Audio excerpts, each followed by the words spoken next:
And we're talking about just the function, okay, just the function f. And so we can, name our function here f in all of these cases. So if we're referring to only the function f and we're asked about when is it increasing or decreasing or positive or negative, those are the first concepts that you want to sort out. So let's look at the first two, which is increasing versus decreasing. So that goes with this little chart over here.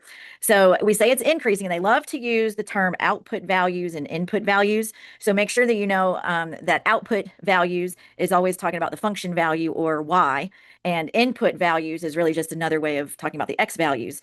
So as you always, as you travel from left to right, we know that's when the input values are getting larger, right? Because this is representing a number line. So this is getting larger. So as the x values increase or the input values increase, if the output values or function values are actually increasing as well, then we call that an increasing function. So here you can see that the function values are getting larger because as you move up on the y-axis, the function values increase, get larger. And so visually, the graph looks like it's rising, right, from left to right. So this would be increasing and increasing. And so for these two, we would say this in interval notation that it's increasing on the interval from A to B, but then it also, you can see, lines up with C to D, increases on the interval from C to D.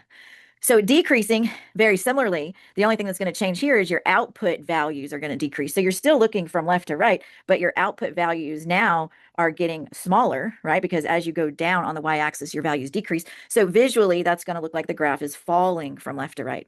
So we would say that this is decreasing from B to C.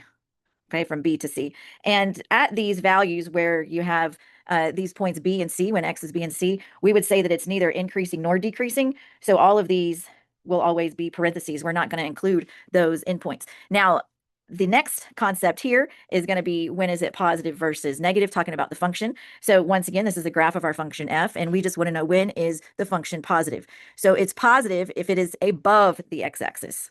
All right, above the x-axis would be anything in this region, right? Negative is below the x-axis, so that would be anything in this region. So we really just need to compare it to the x-axis, but you can also compare it to the function value itself because the outputs, which we know is y or the function value, they should be also greater than 0, which means positive.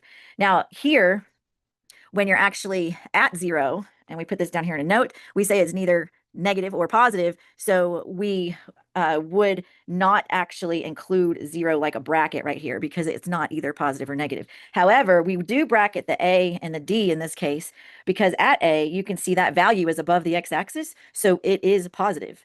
And everything is above the x-axis until you get right here to 0. So everything, including A, all the way to 0. And then similarly, everything not including 0, but if we go all the way